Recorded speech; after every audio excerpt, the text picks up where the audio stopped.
Exactamente, la formación creo que es el pilar básico y la investigación y el estudio es el pilar básico de la medicina en sí y del sistema de salud. Es importantísimo que las chicas se hayan podido formar, que hayan podido hacer esta capacitación y que nos da tranquilidad, que la gente que trabaja en el hospital está formada y que no, su trabajo no es para nada empírico, sino que está basado en conocimientos. Diego, sacándote un poquito en lo que es el tema capacitación, aprovecho para consultarte sobre la situación sanitaria hoy por hoy del distrito de Torque. Hemos visto en este último tiempo una disminución de los casos en, en todo el distrito. Hubo un día que hubo ningún caso positivo, pero bueno, todavía hay casos activos en el distrito, realmente no son muchos. Creemos que esto en parte de los casos activos que hay en este momento, todos son hasta ahora vienen siendo leves, solamente tenemos un solo paciente internado en el sector de terapia intensiva, pero no es un paciente por suerte grave, es una mujer que, que se encuentra internada en el sector de terapia, más que nada por una cuestión de mejor seguimiento en el área de terapia intensiva, pero no es una paciente que hasta ahora por suerte no reviste gravedad en sí, solamente por una cuestión de cuidado. Y el resto de los pacientes que están cursando, las personas que están cursando la enfermedad, lo están haciendo en su domicilio y ninguno ha requerido internación en este momento, por suerte. En cuanto a la cantidad de infectados hoy por hoy que hay, ¿cuál es el segmento etario? Hemos visto que sigue habiendo casos de todos los grupos etarios. Siempre son por lo general personas por encima de los 40 años, 40-50 años la mayoría, pero creemos que esta vacunación que se viene dando en el distrito y que se han vacunado prácticamente, por lo menos con una dosis, prácticamente el total de las personas que estaban inscritos para la vacunación y un porcentaje importante, por encima del 50% de aquellas personas ya con dos dosis, en el distrito de Torkins, lo cual esto ha permitido que estas personas puedan cursar la enfermedad en su domicilio y lamentablemente los últimos pacientes que hemos visto que han cursado formas graves de la enfermedad o que lamentablemente han fallecido son aquellas personas que o que tuvieron una primera dosis y no llegaron a desarrollar la cantidad de anticuerpos necesarios y fue muy pronta el momento que apareció la enfermedad y el tiempo fue corto entre la vacunación y el desarrollo de anticuerpos, o personas que directamente no se han querido vacunar, que por decisión propia decidieron no vacunarse y que lamentablemente han generado los cuadros graves de la enfermedad o lamentablemente han fallecido. Hoy por hoy, en cuanto a lo que tiene que ver con la inscripción, sabemos más o menos la cantidad de gente que se ha vacunado con una dosis y también con segundas dosis, pero digo, ¿ha aumentado a la gente de alguna manera, más allá de lo que vos marcabas bien, de que hay gente que no le interesa vacunarse, pero digamos, estas campañas que se han realizado, ¿han tenido algún tipo de respuesta por parte de la gente para sumarse a la vacunación? Sí, a veces las personas que están totalmente convencidas de que no quieren vacunarse, lamentablemente su pensamiento es irreductible. Hemos visto que los argumentos que esgrimen son realmente, no tienen ningún fundamento científico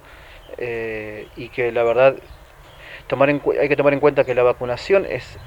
la herramienta en la salud pública que más vida ha salvado en todo el planeta y que todavía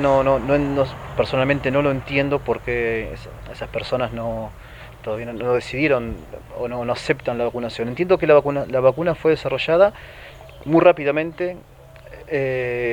pero fue necesario hacerlo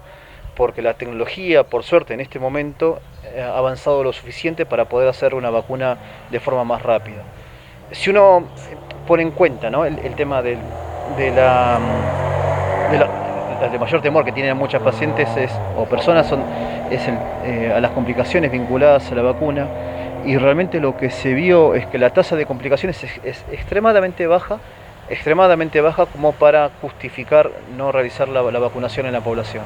Y creo que también es una cuestión de la vacunación de altruismo, porque no es solamente que uno se vacuna por uno mismo, sino que se vacuna también para proteger a aquellas personas que quizás por un estado de inmunocompromiso, de que no sean inmunocompetentes, o sea, por estar inmunocomprometidas,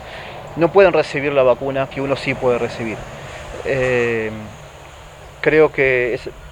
siempre llamo a la reflexión en este tipo de situaciones porque creo que es importante que la gente se vacune y vimos, creo que los datos son más que evidentes, porque tenemos pacientes que están cursando la enfermedad en formas leves en su domicilio, y aquellos que se han internado por formas graves son aquellos,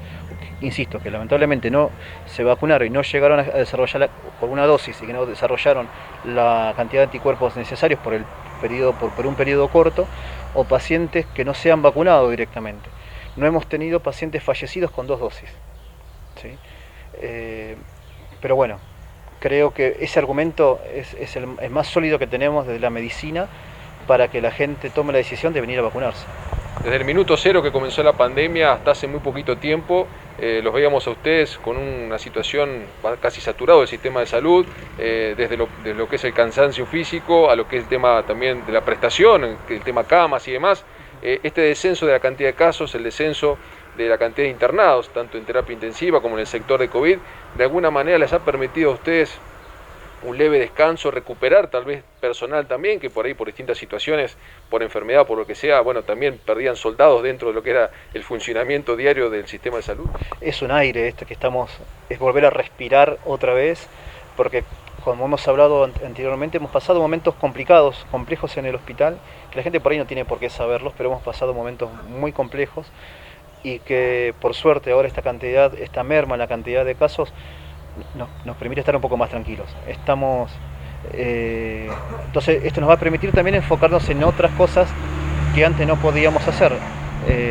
porque no es solamente COVID lo único que tiene que atender en el hospital, hay otras patologías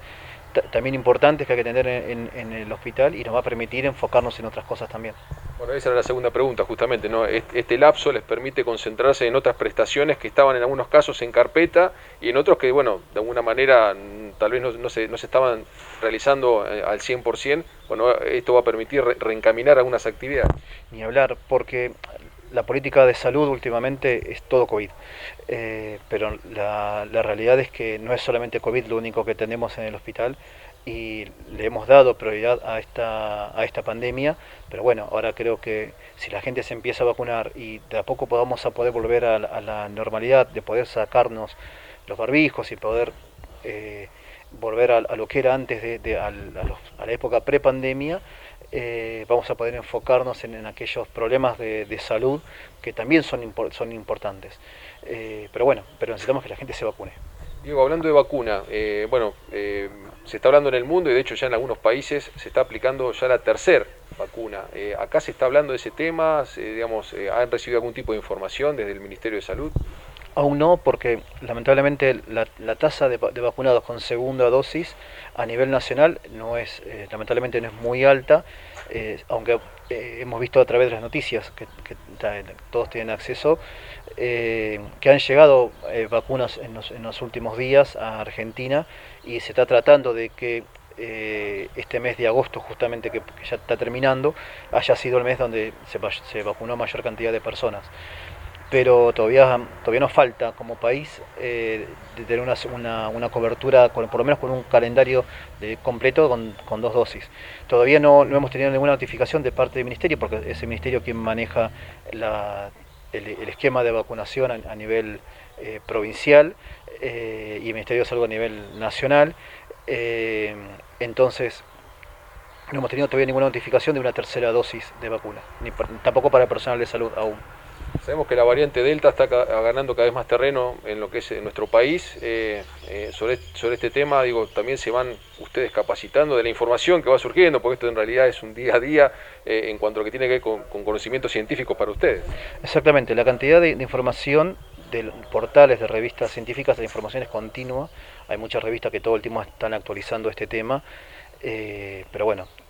la información es vertiginosa y las decisiones se van tomando a veces, insisto, siempre digo, a veces quizás no todo el rigor científico uno hubiese querido hacer, que cuando toma decisiones en medicina siempre hay que comprobar nuestra hipótesis y después, que ponerla a prueba para recién después llevarla a cabo. Pero la verdad es que, a veces hay que tomar decisiones rápidas. La variante Delta, ¿qué características se conocen? Para que la gente sepa. Es una cepa del coronavirus en el cual se ha visto que no es más agresiva que el resto de las cepas, pero sí es más contagiosa. en el cual las personas, o sea, tienen mayor susceptibilidad de sufrir la enfermedad, no en forma más graves en sí, pero sí es más fácil de que la persona se contagie. O sea, no es más agresiva que otras, a eso me refiero, no es que no genere formas graves, sino que no es más grave que alguna otra variante del COVID, pero sí es más contagiosa. Por eso es importante que exista un calendario de vacunación contra COVID completo, y por eso se está evaluando después de colocar una tercera dosis de refuerzo para la enfermedad. Tema testeo. Sabemos que bueno, el día lunes se estuvieron realizando testeos, pero en realidad se están haciendo testeos a demanda, ¿no? Cuando la gente por ahí tiene algún tipo de síntoma y demás. Claro, los testeos se hacen en el hospital de Torquís y en el hospital de Sierra de la Ventana, se hacen siempre por la mañana. En el hospital de Torquís puntualmente los testeos arrancan a las 8 de la mañana,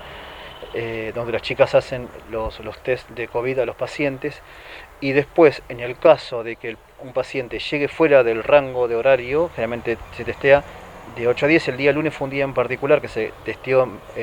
porque era un día de feriado para nuestro municipio, eran exactamente por las fiestas patronales, entonces se testeó de 8 a 9 nada más, pero el resto de los días se testea por lo menos hasta las 8, 9 y media, 10 de la mañana. Pero si ocurre que algún paciente, si la situación lo amerita por una cuestión de gravedad o porque se tiene que internar en el hospital, entonces hay que hacer un test antes de ingresarlo al área de internación. Se hace el test porque los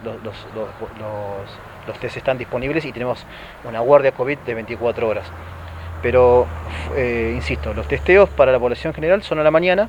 en ese rango que les acabo de decir, y después, si la situación de gravedad del paciente lo amerita, se viene y se testea al paciente. Pero siempre hay que recordar que los pacientes que vengan a consultar para testearse en la mañana, es preferible que tengan por lo menos 24 o más o 48 horas de síntomas, como para lograr que el rédito de la prueba diagnóstica sea el adecuado. Diego, gracias como siempre por el tiempo y bueno, vamos a seguir charlando porque bueno, la comunidad siempre quiere estar al tanto de cómo está la situación, sobre todo lo que tiene que ver con pandemia, pero algo importante que vos marcabas durante la nota también era esto de la incorporación de nuevos profesionales o la posibilidad de nueva tecnología para hacer otros estudios que sabemos que se estaba trabajando desde lo edilicio también para generar espacio y demás, así que vamos a seguir charlando sobre estos temas también. Sí, perfecto. Ahora estamos trabajando justamente con la obra del tomógrafo que ya está en marcha. Estamos ansiosos para que el equipo de una vez finalmente se pueda instalar en el hospital, y eso nos va a permitir crecer mucho como hospital, nos va a dar una respuesta muy grande. Es tan importante para nosotros no tener que salir, por decirlo de una forma sencilla, corriendo, subiendo en la ambulancia, con lo que implica tener que ir a alta velocidad por la ruta, no solamente para el paciente, sino también para el personal de salud. Esto nos va a permitir de cierta forma tener mayor independencia de Bahía Blanca, por lo menos para llegar a un estudio diagnóstico, donde el tiempo a veces es extremadamente importante. Más allá de la calidad de la imagen o del estudio en sí, el tiempo es importante porque esto nos va a permitir dar un salto de calidad importante para el hospital. Diego, gracias nuevamente. Un placer. Bueno, ahí estaba Miguel, Diego Herrera, director de salud del Hospital Municipal. Por cuestiones de tiempo y de trabajo, ¿no? Aquí en el nosocomio local, bueno, no hemos podido charlar hoy con Daniel Barca y con Noelia Bayer para también enfocarnos en otros temas más allá de lo que hemos charlado hasta hace un ratito con Diego Herrera.